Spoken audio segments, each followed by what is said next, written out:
നമസ്കാരം. Raf talk ഫുട്ബോളിലേക്ക് ഏവർക്കും സ്വാഗതം. ഫിഫ വേൾഡ് കപ്പിന് ഇനി 100 ദിവസങ്ങളിൽ താഴെ മാത്രമാണ് സമയമുള്ളത്. ആരാധകരൊക്കെ ആ ഒരു വേൾഡ് കപ്പിൻ്റെ ആവേശത്തിലേക്ക് മാറി നിൽക്കുകയാണല്ലോ.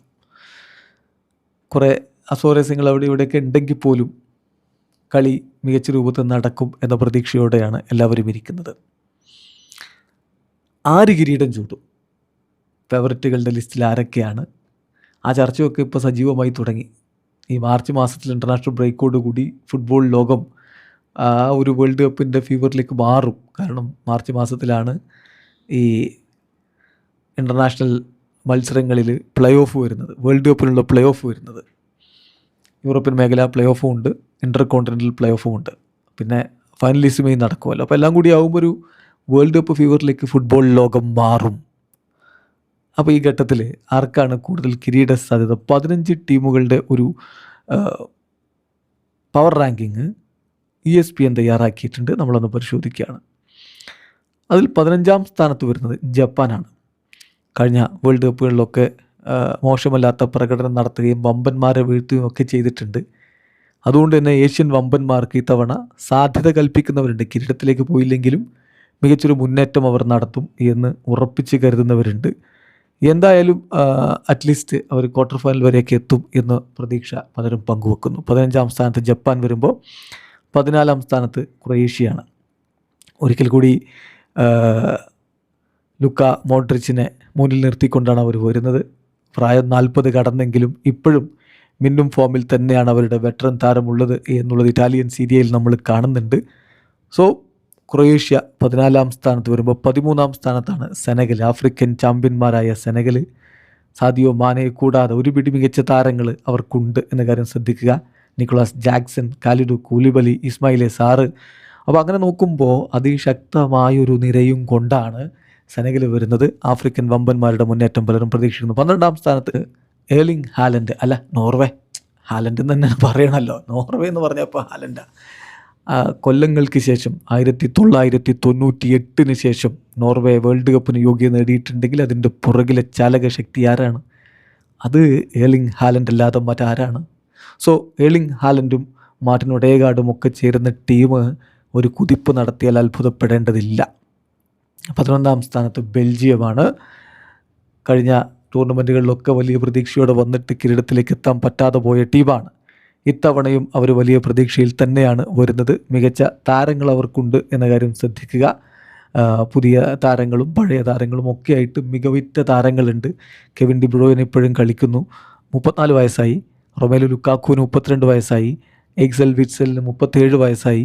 സോ അവരുടെ സാന്നിധ്യം, അതോടൊപ്പം തന്നെ പിന്നെ ഒരു പിടി മികച്ച താരങ്ങൾ വേറെയുണ്ട്. ജെർമി ഡോക്കു, അതുപോലെ തന്നെ മറ്റ് താരങ്ങൾ, പിന്നെ തിബോട്ട് കോർട്ടുവയുടെ ഗോൾ വലയ്ക്ക് മുന്നിലുള്ള മികവ് എല്ലാം കൂടി ചേരുമ്പോൾ ബെൽജിയം ഇത്തവണയും മികച്ച ടീമും കൊണ്ട് തന്നെ വരും. 10ാം സ്ഥാനത്താണ് കൊളംബിയ. ലാറ്റിൻ അമേരിക്കൻ വമ്പന്മാരായിട്ടുള്ള കൊളംബിയ. ഇത്തവണ ഏത് തരത്തിലുള്ള പ്രകടനം അവരിൽ നിന്ന് വരും എന്നുള്ളതാണ് കണ്ടറിയേണ്ടത്. വേൾഡ് കപ്പിൽ ലാറ്റിൻ അമേരിക്കൻ ടീം ഒരു മികച്ച പ്രകടനം നടത്തിയാൽ അത്ഭുതമൊന്നുമില്ല. ഇതിനു മുമ്പ് USA വേൾഡ് കപ്പ് നടന്നപ്പോഴാണ് എസ്കോബാറിൻ്റെ ആ ഒരു സങ്കടകരമായ അവസ്ഥ ഉണ്ടായിട്ടുള്ളത്. ഇത്തവണ അവർ ഒരു കുതിപ്പ് നടത്തി അദ്ദേഹത്തിന് വേണ്ടി വലിയ നേട്ടങ്ങളിലേക്ക് പോയാൽ അതൊരു വല്ലാത്ത കഥയായി ചരിത്രത്തിൽ രേഖപ്പെടുത്തും. പിന്നെ 9ാം സ്ഥാനത്ത് മൊറോക്കോയെ സംബന്ധിച്ചിടത്തോളം ഒരുപാട് മികച്ച താരങ്ങളുണ്ട്. Youssef Nesyri, Ayoub El Kaabi. ഇപ്പോഴും അവർ ഗോൾ വലയത്തിന് മുന്നിൽ വളരെ കോമ്പിറ്റൻ്റാണ്. പിന്നെ അഷ്റഫ് ഹക്കീമിയെ പോലെയുള്ള താരം, ബ്രൈൻ ഡയസിനെ പോലെയുള്ള താരം, ഇങ്ങനെയുള്ള താരങ്ങളെല്ലാം കൂടി ചേരുമ്പോൾ മൊറോക്കോ ഇപ്പോഴും കരുത്തുറ്റ ടീമാണെന്ന കാര്യം മറക്കേണ്ടതില്ല. പിന്നെ നെതർലൻഡ്സ്, പതിവ് പോലെ ഡച്ച് വസന്തം പ്രതീക്ഷിക്കുന്ന ഒരുപാട് പേര് നമ്മുടെ നാട്ടിലുണ്ട്. സോ ഈ തവണയെങ്കിലും അത് സംഭവിക്കുമോ എന്നുള്ളതാണ് കണ്ടറിയേണ്ടത്. 8ാം സ്ഥാനത്ത് നെതർലൻഡ്സ് വരുമ്പോൾ 7ാം സ്ഥാനത്ത് ജർമ്മനി.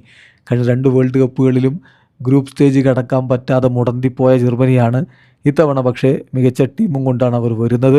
അവർ ഒരു മുന്നോട്ട് പോക്ക് നടത്തും എന്ന പ്രതീക്ഷയിൽ തന്നെയാണ് ആരാധകരുള്ളത്. 6ാം സ്ഥാനത്ത് പോർച്ചുഗലാണ്. സാക്ഷാൽ ക്രിസ്ത്യാനോ റൊണാൾഡോയുടെ അവസാന വേൾഡ് കപ്പായിരിക്കും ഇത്. അപ്പോൾ അദ്ദേഹത്തിന് ആ കിരീടത്തിൽ ഇത്തവണ മുത്തമിടാൻ പറ്റുമോ എന്നുള്ളതാണ് എല്ലാവരും ഉറ്റുനോക്കുന്നത്. മികച്ച താരങ്ങൾ അവർക്കുണ്ട്. ബ്രൂണോ ഫെർണാണ്ടസ് മിന്നും ഫോമിലാണ്.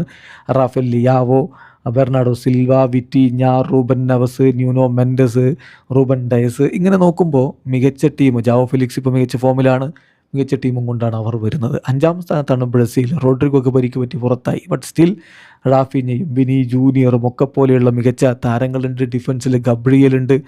സോ എല്ലാം കൊണ്ടും മികച്ച ടീമാണ്. ഇനിയിപ്പോൾ നെയ്മർ ജൂനിയർ മടങ്ങിയെത്തിയാൽ അവരുടെ കരുത്ത് വർദ്ധിപ്പിക്കുകയുള്ളൂ. കാർലോ അഞ്ചലോട്ടിയുടെ കീഴിൽ അവർ ഒരു 6ാം കിരീടത്തിലേക്ക് എത്തുമോ എന്നുള്ളത് കണ്ടറിയണം. അതേസമയം 4ാം സ്ഥാനത്താണ് ഇംഗ്ലണ്ട്.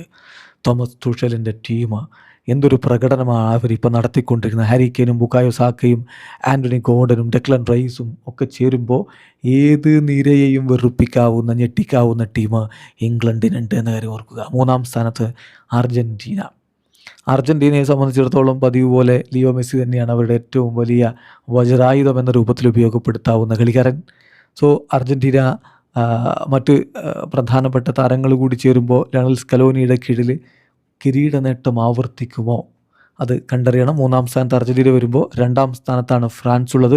എംബാപ്പയുടെ പരിക്ക് അവർക്ക് ചെറിയ ആശങ്ക ഉണ്ടാക്കുന്നുണ്ട്. എങ്കിലും അദ്ദേഹം വേൾഡ് കപ്പിന് മുമ്പ് പൂർണ്ണ ഫിറ്റാകും എന്ന് തന്നെയാണ് പ്രതീക്ഷിക്കുന്നത്. എംബാപ്പെ മുന്നിൽ നിന്ന് നയിക്കുമ്പോൾ കൂടെ കളിക്കാൻ ഒരു പിടി വമ്പൻ താരങ്ങളും ഉണ്ടാകുമ്പോൾ ഇത്തവണ ഫ്രാൻസ് കിരീടത്തിലേക്ക് പോയാലും അത്ഭുതപ്പെടേണ്ടതില്ല. 1ാം സ്ഥാനത്ത് ഇപ്പോൾ എല്ലാ പവർ റാങ്കിങ്ങിലും ഹോട്ട് ഫേവറേറ്റുകളായിട്ട് 1ാം സ്ഥാനത്ത് കാണുന്ന സ്പെയിൻ. ആ സ്പെയിൻ തന്നെയാണ് ESPN FCയുടെ ഈ ഒരു പവർ റാങ്കിങ്ങിലും 1ാം സ്ഥാനത്ത് വരുന്നത്. ലാമിനെ യമാലും പെഡ്രിയും ഫെറാൻ ടോറസും റോഡ്രിയും ഒക്കെ ചേരുന്ന ഒരു ടീം. എടുത്തു പറയാൻ ഒരു പിടി മികച്ച താരങ്ങളുണ്ട്. ലൂയിസ് ഡി ലാഫ്യൂൻ്റെയുടെ കീഴിൽ അവർ കിരീടത്തിലേക്ക് പോകാനുള്ള സാധ്യതയാണ് കൂടുതലെന്ന് ESPN FC പറയുന്നത്. സോ അപ്പോൾ ഇതാണ് ഏറ്റവും പുതിയ പവർ റാങ്ക്. വളരെ പെട്ടെന്ന് പറഞ്ഞാൽ 1 Spain, 2 France, 3 Argentina, 4 England, 5 Brazil, 6 Portugal, 7 Germany, 8 Netherlands, 9 Morocco, 10 Colombia. ഇതാണ് ടോപ്പ് 10. നിങ്ങൾക്ക് വ്യത്യസ്ത അഭിപ്രായങ്ങൾ ഉണ്ടാവും, കമൻറ്റ് ബോക്സ് രേഖപ്പെടുത്തുക. വീഡിയോ അവസാനിക്കുന്നു. ഫുട്ബോൾ ലോകത്തെ കൂടുതൽ വിശേഷങ്ങളുമായി റാഫ് ടോക്സിൽ എത്താം.